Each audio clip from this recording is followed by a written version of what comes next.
Hi, I'm Karan Thapar. Over the last few years, I hope you've been watching my program, The Interview on the Wire. During that period, I've interviewed doctors, politicians, businessmen, scientists, authors, and even the occasional Nobel laureate. For me, it's been exciting. I hope it's been enjoyable for you. But these, as you know, are tough times, and if this program is going to remain bold, independent, and sometimes even defiant, then I think we need your support. At the end of the day, it's a truism, but editorial independence is best defended by the viewers. So if you would like this program to remain the way it is, forthright, outspoken, and interesting, then would you consider supporting us? All you have to do is to click on the description at the bottom. But more than anything else, I hope you will continue to watch the interview.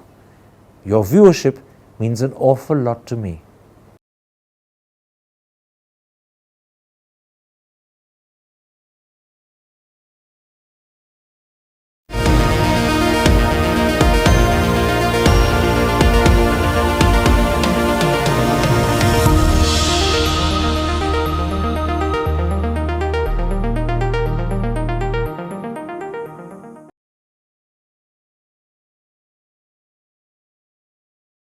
Hello and welcome to a special interview for The Wire. As we approach the end of 3 weeks since the start of the Israel-Hamas conflict, we ask, do we really know and understand the history of the relationship and struggle between Israel and Palestine? There are many who believe until that history is properly understood, you cannot really understand why October the 7th happened. Joining me now from Oxford is someone who is going to explain to us that history as he sees it. He's Emeritus Professor of International Relations at Oxford University and the author of seminal books on the subject. Books such as Israel and Palestine, Reappraisals, Revisions, Refutations, and The Iron Wall, Israel and the Arab World. Professor Avi Shlaim. Professor Shlaim, in your books and essays, you trace the origin of the Israel-Palestine conflict to the 19th century Zionist movement, which sought to create an independent Jewish state in Palestine in which Jews would constitute the majority. But you say the principal problem with this project was that Palestine was already home to an Arab population that had lived there for centuries. There were therefore two peoples and one land, hence the conflict. Are you also suggesting, Professor Shlaim, that the Zionist claim to Palestine was not justified or was at least based on weak grounds? The Zionist claim to Palestine was based on exceptionally weak grounds and misrepresentation of the reality in Palestine at the end of the 19th century. There was a very clever Zionist slogan, a country without a people for a people without a country. The slogan implied that the Jews were people without a country, which they were, but also it implied that Palestine didn't have a people, it wasn't inhabited. But this was not true. There had been a well-constituted Arab society in Palestine for centuries. And one other Zionist claim to Palestine was also not very convincing because Zionism was a secular movement, but it also invoked divine promise to the Jews of the promised land. So the Zionists were secular, they did not believe in God, and yet they turned God into a land agent who promised them this particular plot of land. The weakness of the Zionist claim to Palestine is illustrated by the following episode. The visionary of the Jewish state was Theodor Herzl, a Viennese Jew who wrote a pamphlet outlining his idea for a Jewish state in Palestine. And the rabbis of Vienna got together, collected some money, and sent two of their members to Palestine to check out Herzl's idea. And the two rabbis sent a telegram which became famous. It said, the bride is beautiful, but she is already married to another man. In other words, Palestine is beautiful, but there was already another people living there. As a historian, how do you evaluate a more emotional claim that the Jews make to the land of Palestine, that it is their biblical heritage, that it is the land of Canaan, this is where Judaism started, therefore this is our home? How do you evaluate that? That this claim is completely invalid in the modern era.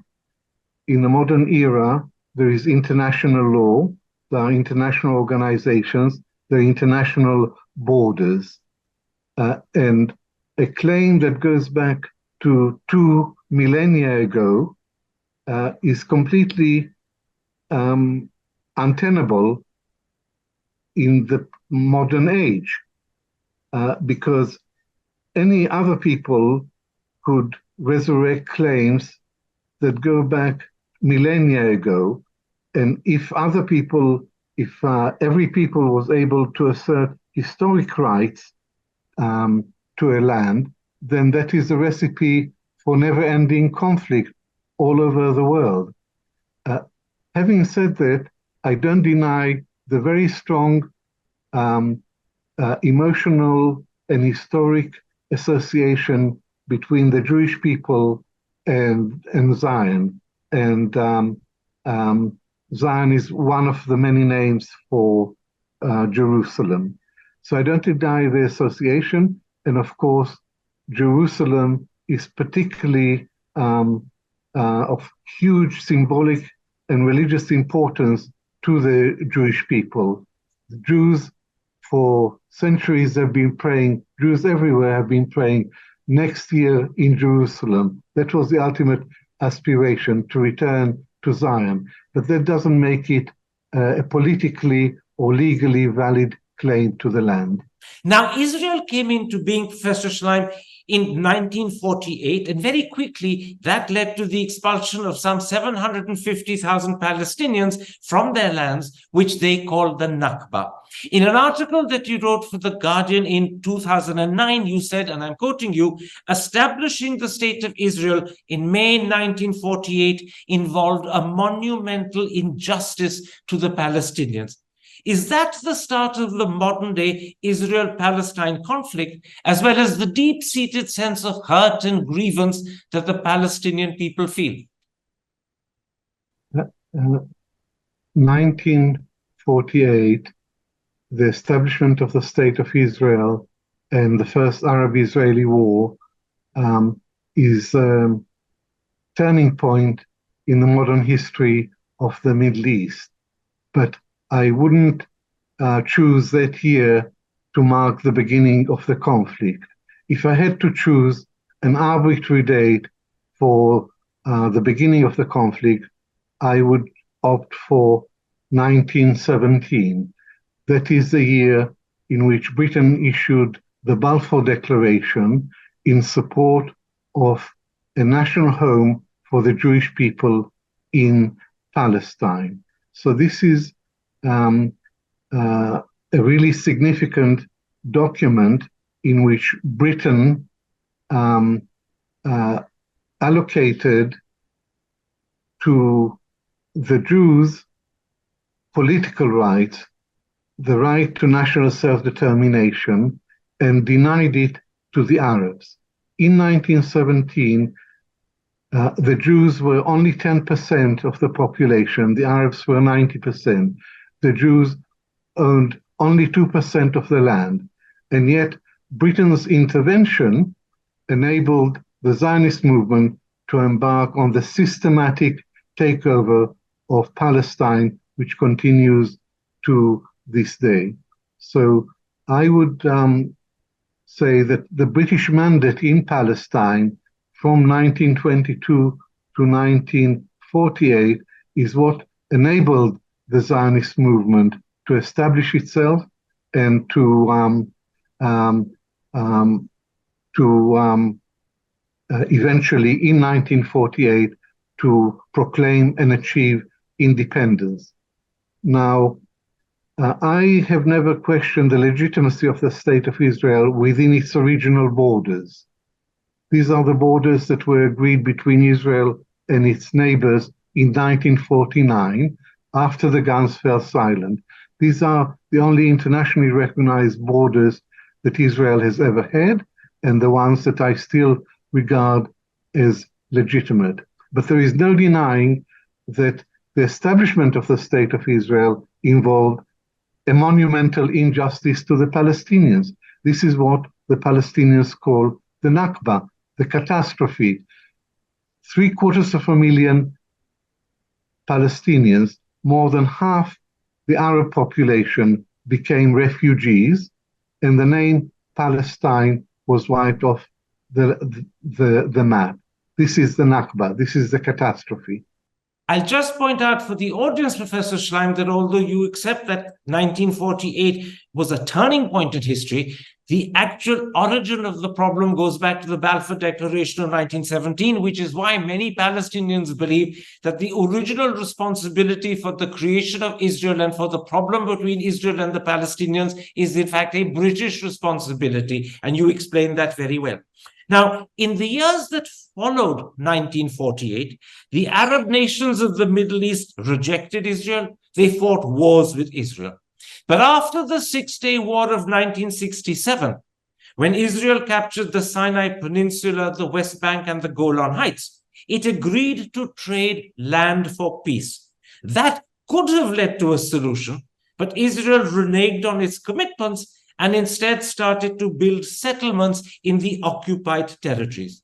Of this, you write, refusal to relinquish the fruits of its military victory turned little Israel into a colonial power ruling over a recalcitrant Arab population. Why did Israel do this? Why did it deliberately throw away the possibility of a solution? The June 1967 war was another historic turning point in the Middle East. For the first time, Israel had something concrete that it could offer the Arabs in return for peace, because in the course of the war, Israel trebled its territory. It captured the Golan Heights from Syria, the West Bank from Jordan, and the Sinai Peninsula from Egypt. And King Hussein of Jordan, immediately after the end of hostilities, offered Israel total peace for total withdrawal. But Israel did not accept this offer, and Israel started building settlements on the West Bank and in Gaza and in the Golan Heights.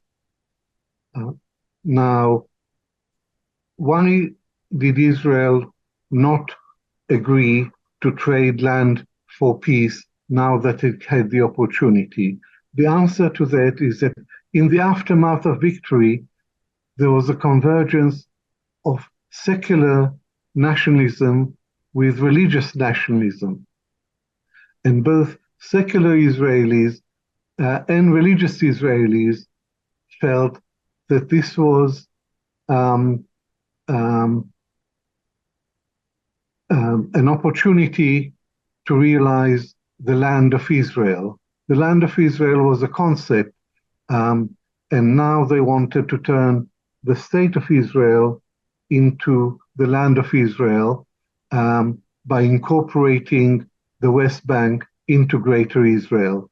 The West Bank, or as right-wing Israelis prefer to call it, Judea and Samaria. They prefer the biblical rights. So it was the surge of powerful nationalism in Israel that militated against compromise. And the settlements are the one factor that has been the settlements are not only illegal, they were and they remain the main obstacle to peace between Israel and the Palestinians. Very quickly, Professor Schlein, was this a missed opportunity, a moment when actually Israel could have established a peaceful relationship with its Arab neighbors? Did it miss the opportunity? Most definitely, it was a missed opportunity on the part of Israel. The United Nations offered a formula for a settlement, UN Resolution 242, which offered Israel peace and security in return for giving up the territories it had conquered in the course of the war. This is a formula that worked. When Israel applied the formula 242 in 1979, it got a peace agreement with Egypt. Israel had to give back the whole of the Sinai Peninsula, but in return it got peace. Israel could have had peace with Syria if it had agreed to return the whole of the Golan Heights to Syrian sovereignty. And as I just said, King Hussein of Jordan also offered Israel land for peace, but Israel missed the opportunity. Since 1967, Israel had a basic choice to make. It's land or peace with its neighbors. And in the case of the Palestinians, Israel has opted for land in preference to peace. Now, the next opportunity for a solution, Professor Schleim, came with the 1993 Oslo Accords. You write, Oslo achieved three things. The PLO recognized Israel. Israel recognized the PLO as the representative of the Palestinian people, and the two sides agreed to resolve their outstanding differences by peaceful means. This led the Palestinians to believe that they could gain an independent state with a capital in Jerusalem. But this never happened. What went wrong? And who, in your opinion, is more to blame? The Oslo Accord, which happened 30 years ago last month, was a very modest step in the right direction. And at the time the Oslo Accord was signed, I was euphoric. I thought that this is the real deal. This is the beginning of a solution, because I believed that it would start a process of gradual, controlled Israeli withdrawal from the occupied territories, at the end of which there would be a Palestinian state. But I was wrong. Now that the Oslo peace process broke down. Why did it break down?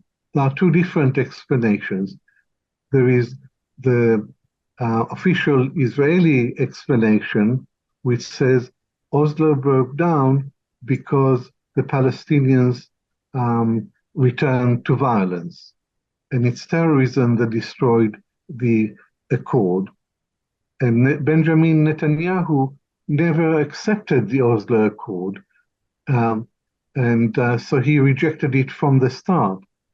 My explanation is that it is Israel which, after the murder of Yitzhak Rabin and the return to power of the Likud, right-wing Likud party under the leadership of Benjamin Netanyahu, this was in 1996, that Israel reneged on its side of the deal. And if you press me to say in one word the reason for the collapse of the Oslo peace process, that word is settlements. Settlements, Jewish settlements on the West Bank represents land grabbing, stealing land that belongs to the Palestinians. Land grabbing and peacemaking don't go together. It's one or the other. And by constantly expanding settlements, Israel showed that it prefers land to peace. Let me And quote, let me quote from your writings. You say the change of government from Labour to Likud had profound implications for the peace process. And the reason is Likud explicitly rejected the idea of an independent Palestinian state alongside Israel. And the Likud leader was none other than Benjamin Netanyahu. So does he bear a certain measure of personal responsibility because of the position he took for the fact that the Oslo Accords collapsed and were not fulfilled? Benjamin Netanyahu bears a very, very large share of the responsibility for the collapse of the Oslo Accords, because when he was leader of the opposition, he led a campaign of incitement against the Rabin government, against the democratically elected government, and the incitement which ended with the assassination of Yitzhak Rabin. So he was never committed to the Oslo Accords. And once he was elected in 1996, and he was elected by a margin of less than 1%, and yet he immediately proceeded to undermine and subvert the Oslo Accords and re-establish Israeli control over the whole of the West Bank. And whereas Labour built settlements only in areas that they thought are strategically important, the Likud under Netanyahu have built settlements across the breadth and length of the West Bank in order to make territorial compromise impossible. In fact, you make this point very strongly in your work. Since the collapse of the Oslo Accords, Israeli settlements on the West Bank have proliferated to the point that there are now some 750,000 settlers, I believe, in the West Bank. In Gaza, Israel occupied the Strip. Then after vacating it, it blockaded it and surrounded it virtually from all sides, restricting imports and exports. And even when it took over the whole of Jerusalem as its capital, it once again gave a signal that there was no question of Jerusalem being shared. Does this mean that in the last 10, 15 years, maybe a bit longer, Israel has effectively buried the Oslo Accords deep underground? It does mean that Israel has completely turned its back on the Oslo Accords. And if Israel's intention, if its purpose was to proceed to peace with the Palestinians, then it would support a strong and united Palestinian leadership. But Israel's policy, especially during the 5 terms of Benjamin Netanyahu as prime minister, has always been divide and rule. Whenever the Palestinians manage to reconcile their differences to form a national unity government, which included Hamas and Fatah, Israel launched an operation which disrupted the national unity government.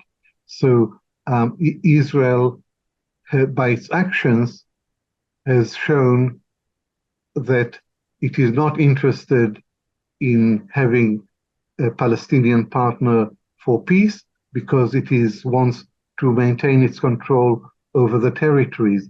In 2005, Israel withdrew unilaterally from Gaza, but it's for its own reasons, not part of an overall settlement. Can I pause you there, Professor Shlaim? We're going into the Israel-Hamas story, which is another very important chapter, but there are details there which my audience may not be aware of. So let's go to the beginning of that so it helps an Indian audience who's unfamiliar understand. Hamas was founded in 1987 as an organization committed to the physical elimination of Israel. Before we go further, how would you characterize or describe Hamas, and how would you explain its ideology, in particular, the goals and principles it stands for?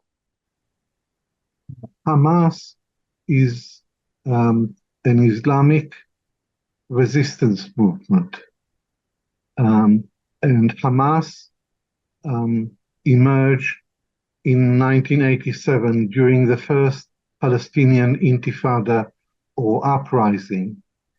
And curiously, initially, at the beginning, Israel supported Hamas as a counterweight to the secular nationalism of the Palestinian of the PLO, of the Palestinian National Movement. So Israel already then began to play the game of divide and rule.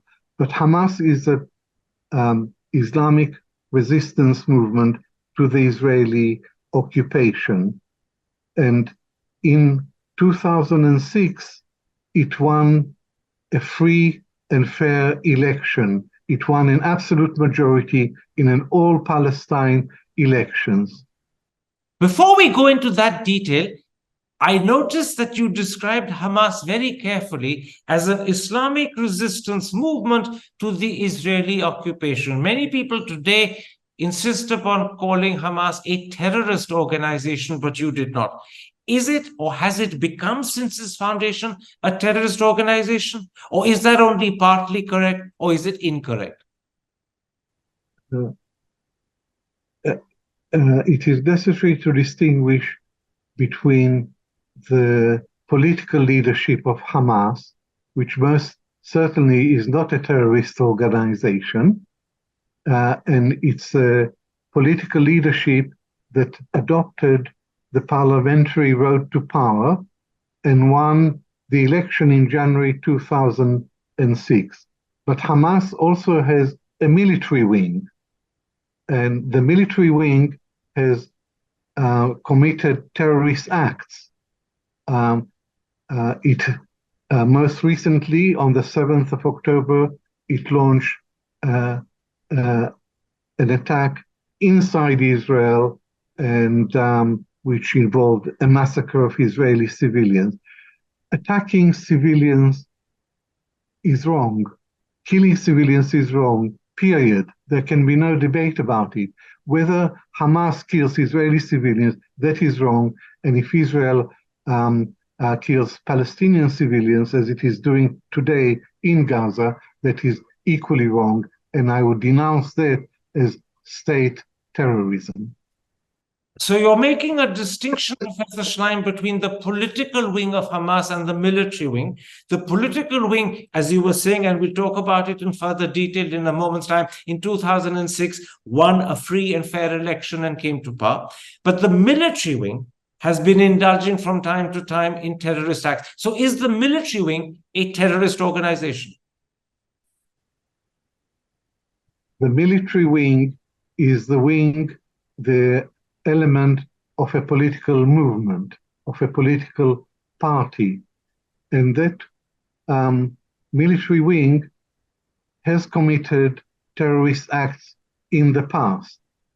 But I am reluctant to describe it as a terrorist organization. I would like to examine its actions case by case and conclude that if it attacks civilians, then that is a terrorist act.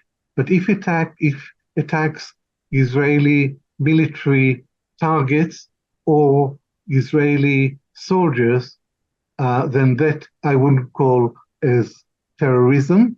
On the contrary, I would say that a people under occupation have the right to resist under international law, and Hamas is exercising the right to resistance to the Israeli occupation, and it's the only element within the Palestinian community that is resisting the occupation, because the Palestinian Authority in Ramallah is a collaborationist body. It collaborates with Israel in perpetuating the occupation. So the Palestinian Authority is a subcontractor for Israeli security on the West Bank. That is why it has lost legitimacy in the eyes of the Palestinian people. Now, in 2006 January, free and fair elections were held both in the West Bank and Gaza, and Hamas unexpectedly won a decisive victory over Fatah. But when Hamas formed the government, Israel refused to recognize it, and the United States and the European Union did the same. A year later, in November 2007, when Fatah and Hamas formed a government of national unity, overcoming their differences and getting together, you say Israel and the US plotted to undermine it. Was this Israeli attitude to Hamas justified by Hamas's 1987 position of wanting to eliminate Israel?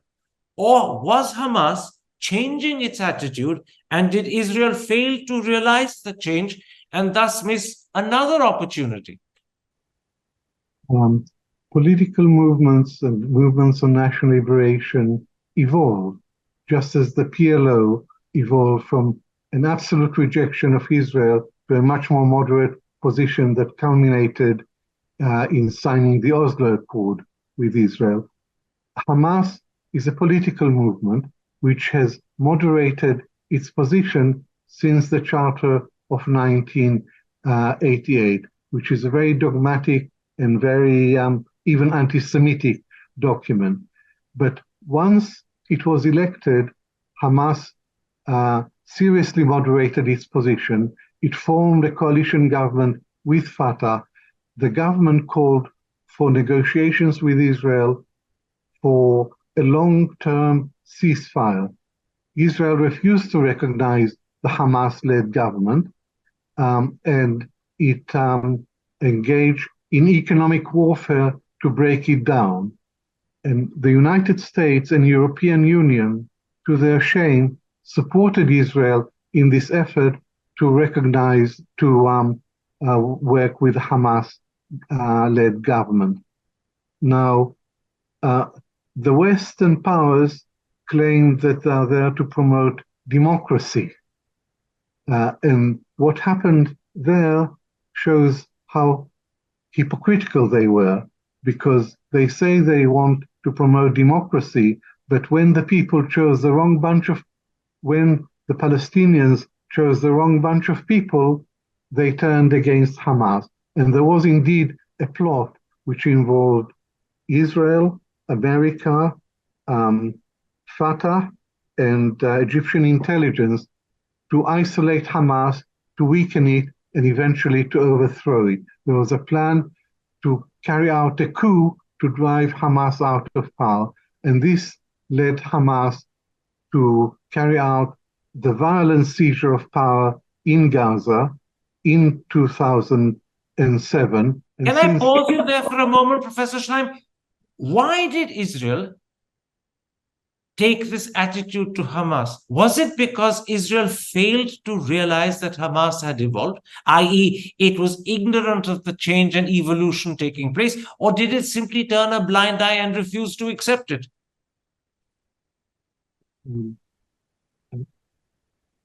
Israel refuses to accept Hamas as a negotiating partner.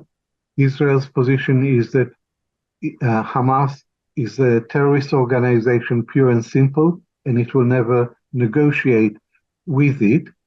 And Benjamin Netanyahu's policy has been to let Hamas rule the Gaza Strip, but to contain the Gaza Strip. And this policy collapsed because Gaza could not be contained. What Israel refuses to do is to accept that Hamas represents a serious body of Palestinians, and that you cannot reach any peace agreement with the Palestinians that excludes Hamas. So the sensible thing for Israel to do, and the other European powers to do, is to recognize Hamas and to negotiate with Hamas for a political settlement of the conflict. Now, you write that to preempt the coup or the plot which you were talking about a moment ago, one in which Egyptian intelligence, Israel, the United States were all involved, Hamas violently seized power in Gaza in 2007. That not only divided the Palestinian movement between Fatah in the West Bank and Hamas in Gaza, but it also set up the Hamas-Israel conflict that's virtually lasted since then. Let's talk about that conflict. Israel accuses Hamas of repeated terrorist attacks causing Israeli deaths.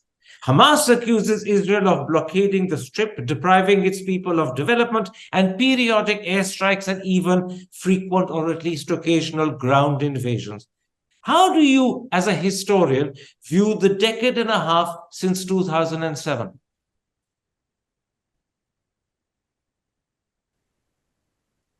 Decade and a half since 2007 has not involved any movement, any step towards a peaceful settlement of the conflict.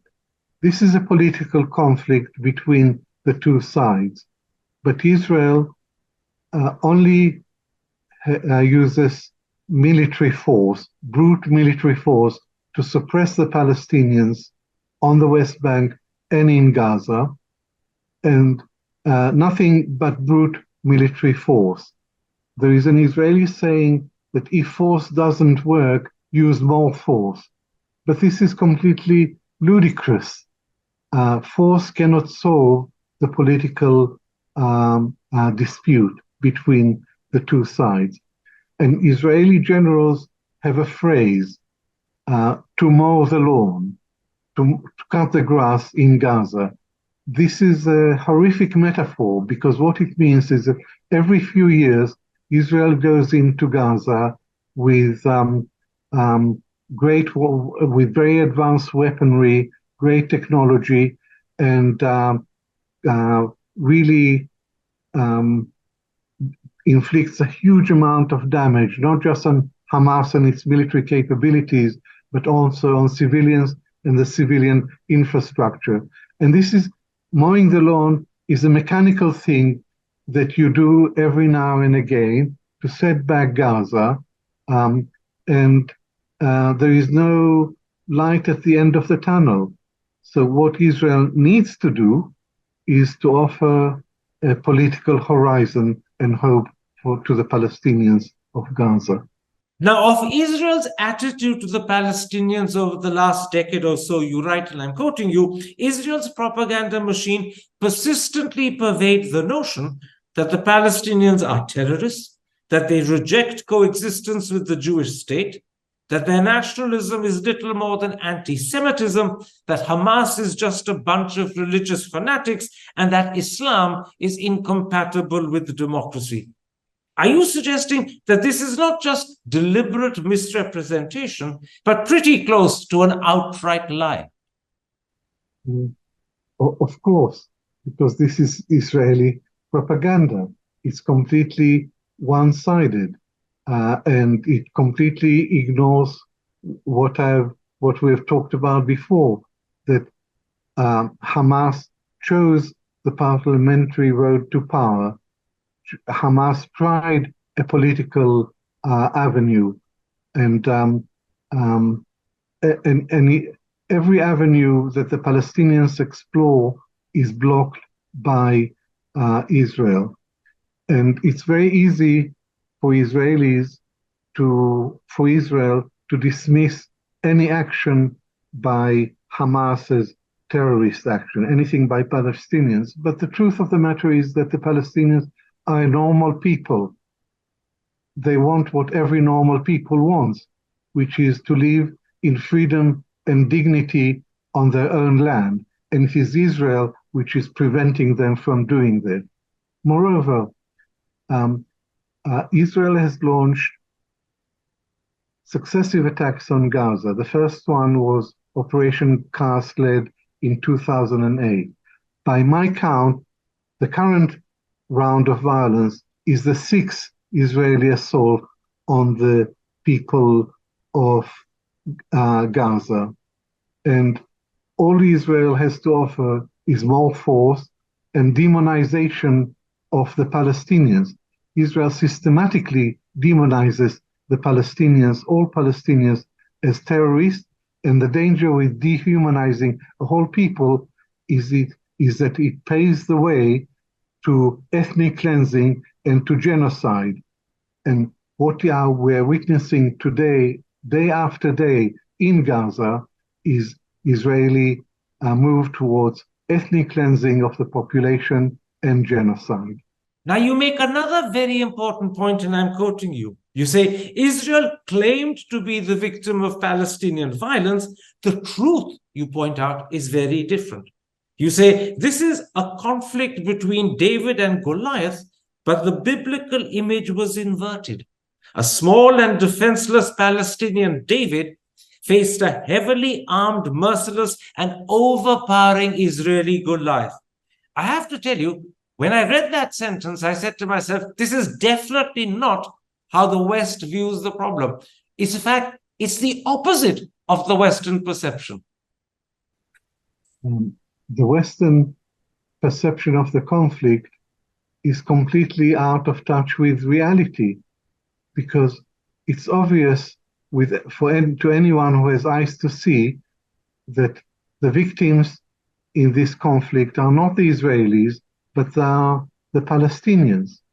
Indeed, and this is indeed a conflict between a Palestinian David and a heavily armed and overbearing Israeli Goliath. And it's the asymmetry of power between the Palestinians and the Israelis that militates against a peaceful solution of the conflict. And the West bears a large share of the responsibility for the impasse between Israel and the Palestinians, because the West is completely one-sided in its support for Israel.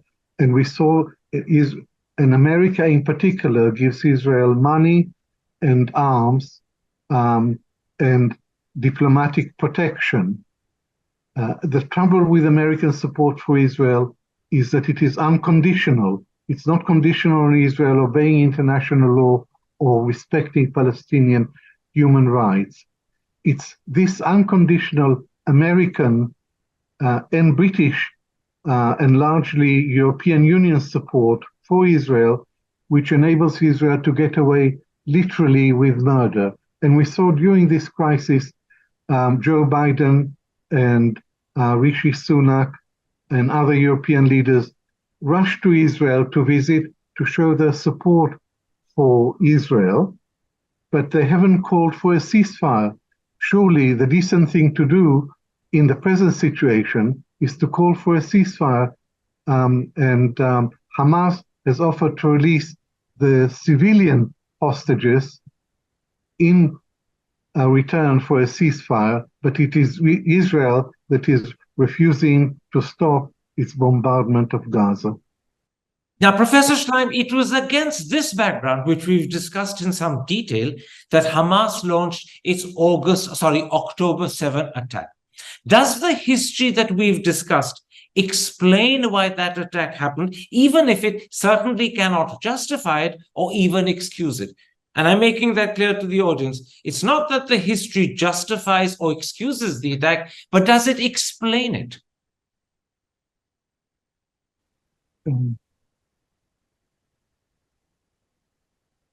The 7th of October attack by Hamas in Israel has attracted a huge amount of denunciation for a very good reason, because it was an attack on civilians.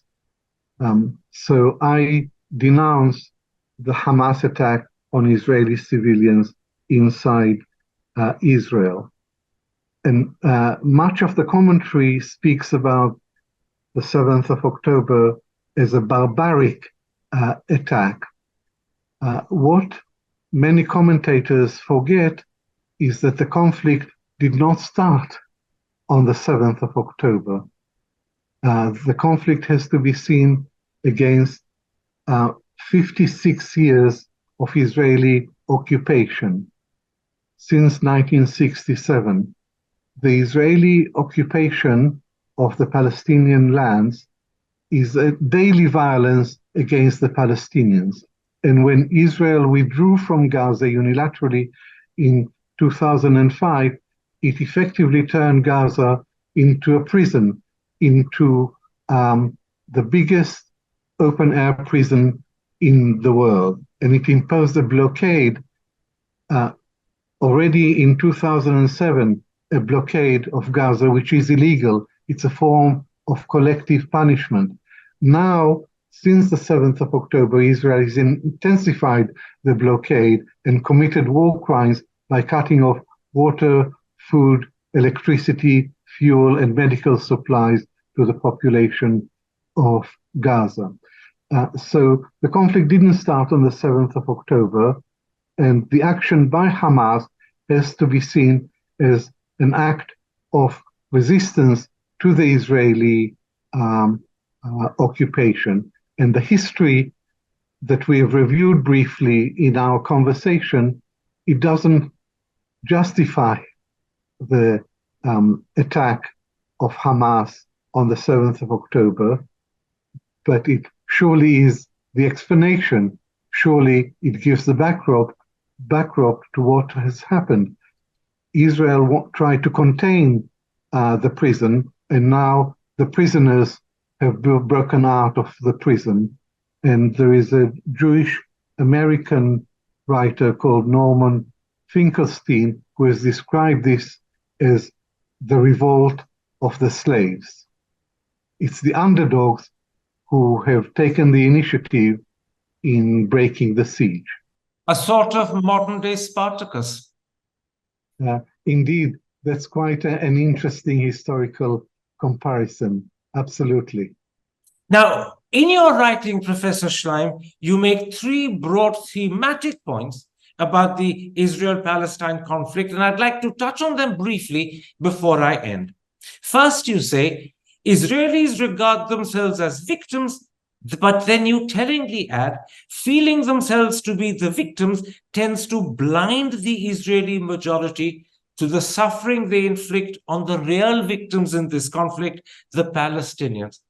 Are you saying there that Israelis are oblivious to, or at least blind to, the sufferings they have inflicted on the Palestinians? Yes, and the Israeli media is a loyalist media that follows the party line, the government line. And there is very little reporting of what happens on the other side of the hill, what happens in the occupied territories. So Israelis are largely ignorant of what happens on the other side, and they also have a tendency to see themselves as victims. History explains why this should be so. The Jews have suffered a great deal. The Jews endured the Holocaust. The Holocaust explains why Israelis are so obsessed, so concerned, almost obsessed with security. But this acute preoccupation with Israeli security does blind Israelis to the insecurity of the other. Israel demands 100% security for itself. This translates into 100% insecurity for the Palestinians, as we're witnessing today in Gaza. So yes, the Israeli public is not well informed about the rights and wrongs or about the history of this conflict, and its leadership, especially Benjamin Netanyahu, plays a major role in misinforming the public about the reality of the situation and about the legitimate rights of the Palestinian people. You make another very important point, Professor Shlaim, about what you call Israel's preoccupation with security. And I'll quote you. You say, preoccupation with security makes Israelis susceptible to politicians who are unscrupulous enough to manipulate the sense of threat and inflate it for political advantage. The arch manipulator, you say, is Benjamin Netanyahu.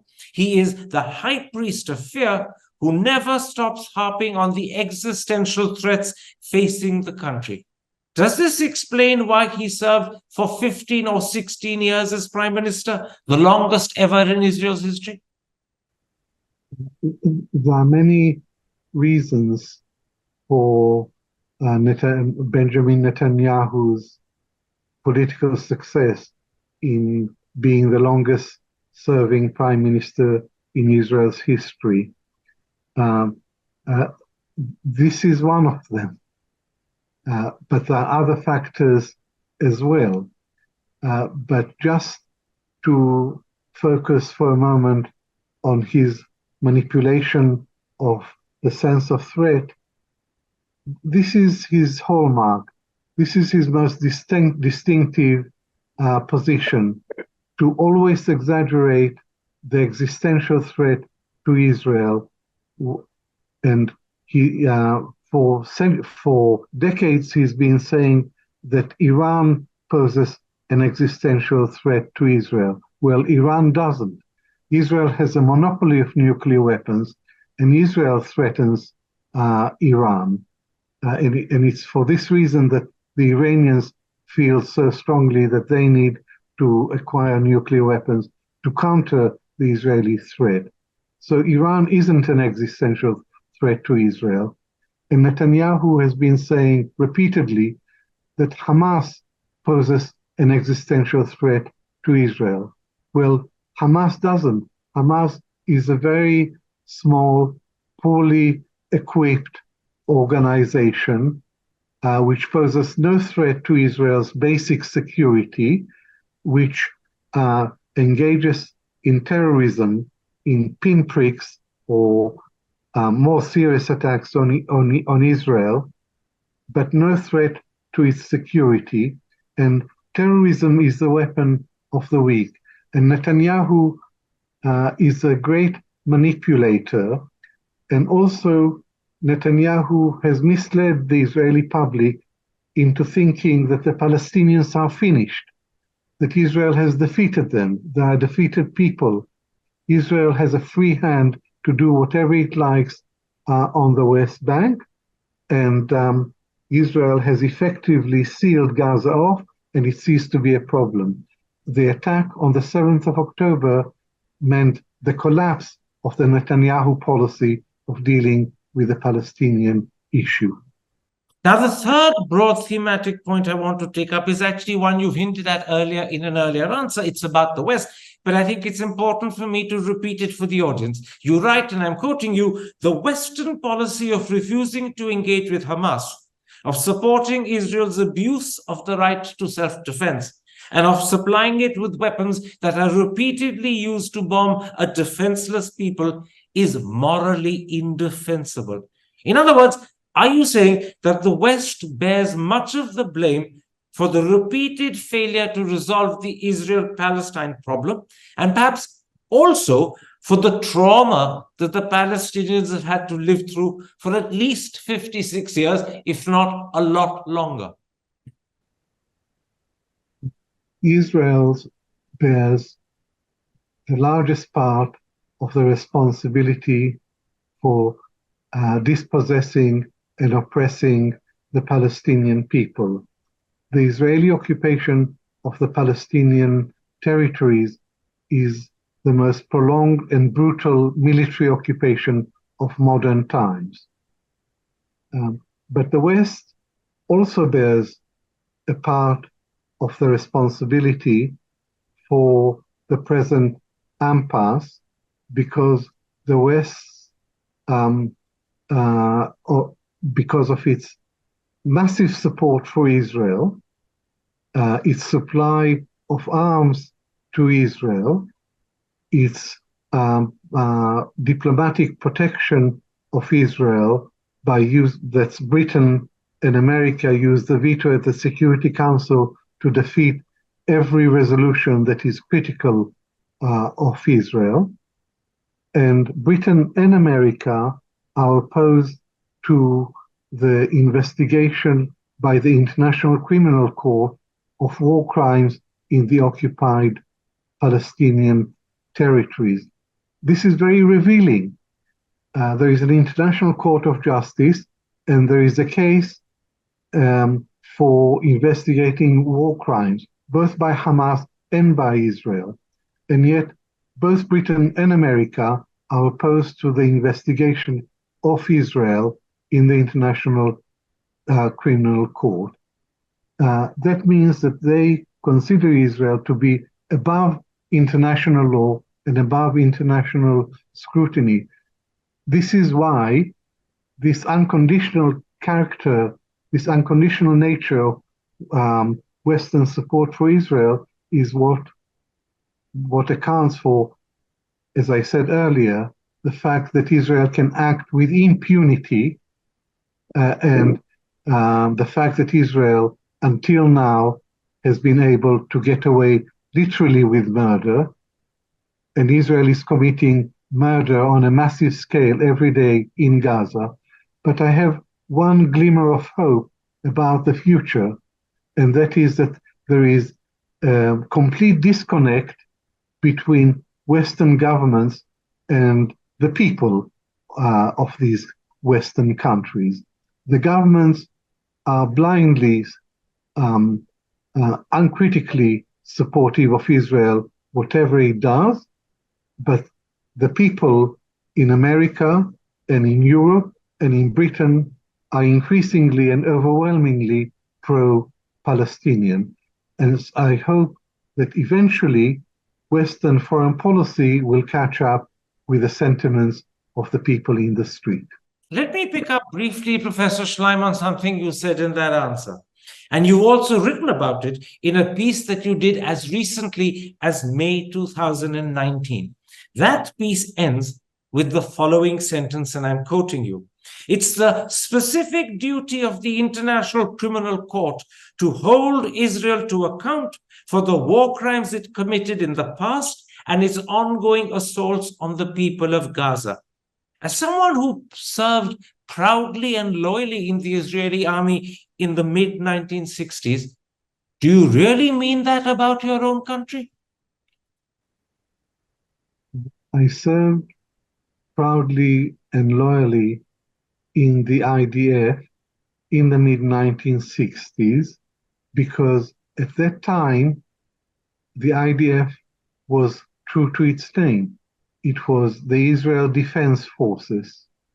It was a regular army that was there to defend the country against attack from the regular armies of the surrounding Arab states.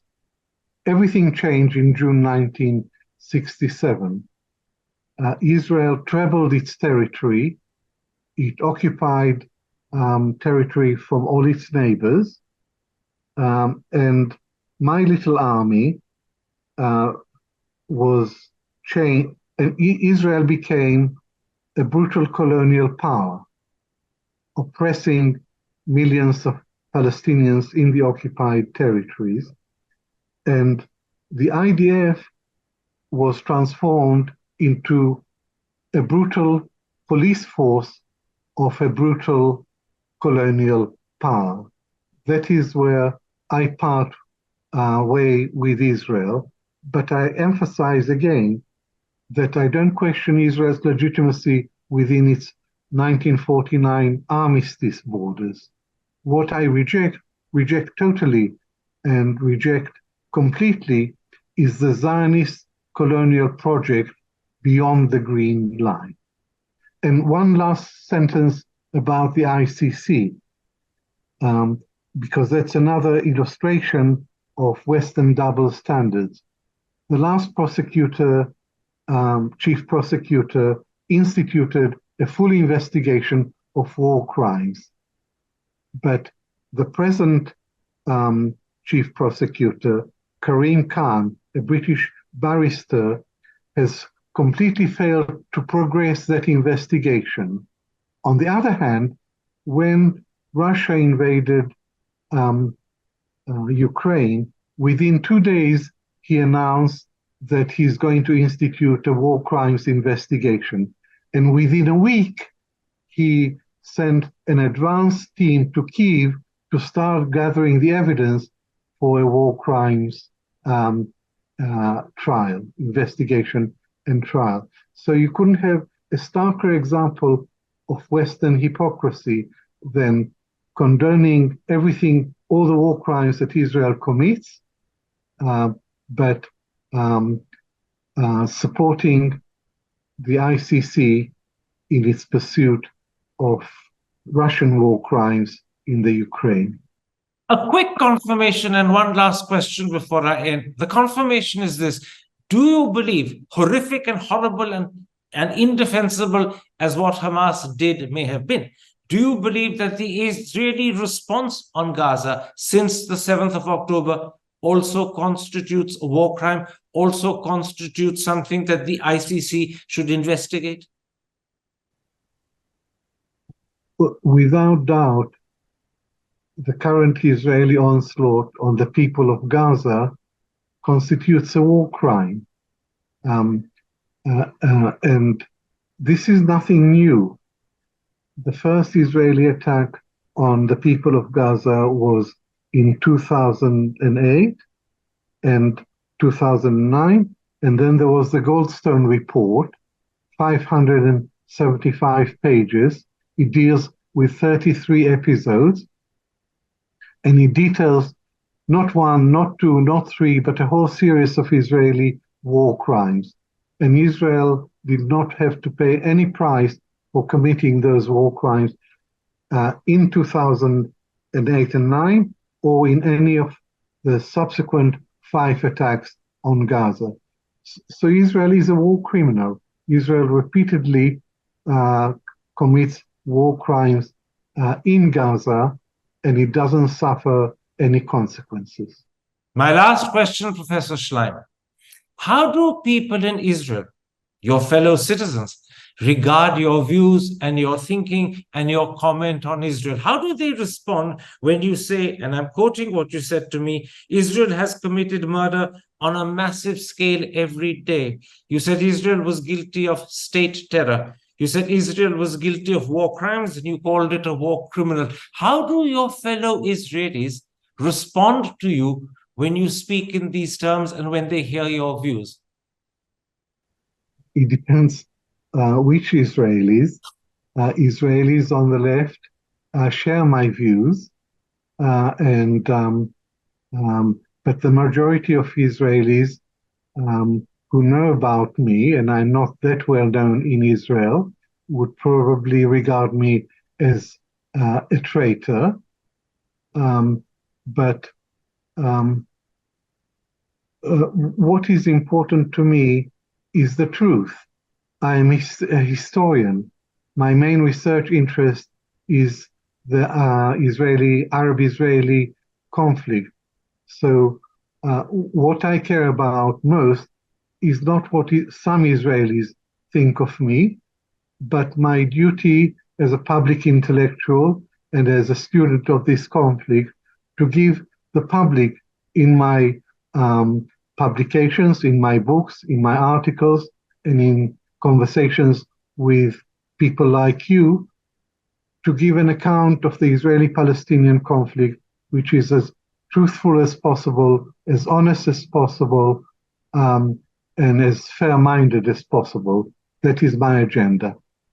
Professor Shlaim, I thank you for giving me so much time to explain a very complicated and complex subject in ways that are simple and easy for an Indian audience to understand.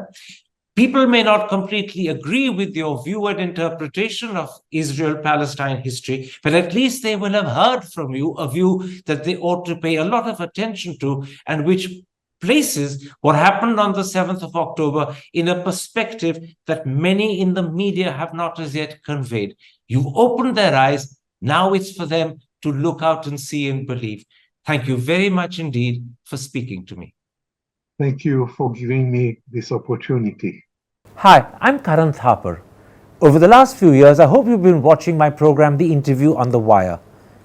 During that period, I've interviewed doctors, politicians, businessmen, scientists, authors, and even the occasional Nobel laureate. For me, it's been exciting. I hope it's been enjoyable for you. But these, as you know, are tough times, and if this program is going to remain bold, independent, and sometimes even defiant, then I think we need your support. At the end of the day, it's a truism, but editorial independence is best defended by the viewers. So if you would like this program to remain the way it is, forthright, outspoken, and interesting, then would you consider supporting us? All you have to do is to click on the description at the bottom. But more than anything else, I hope you will continue to watch the interview. Your viewership means an awful lot to me.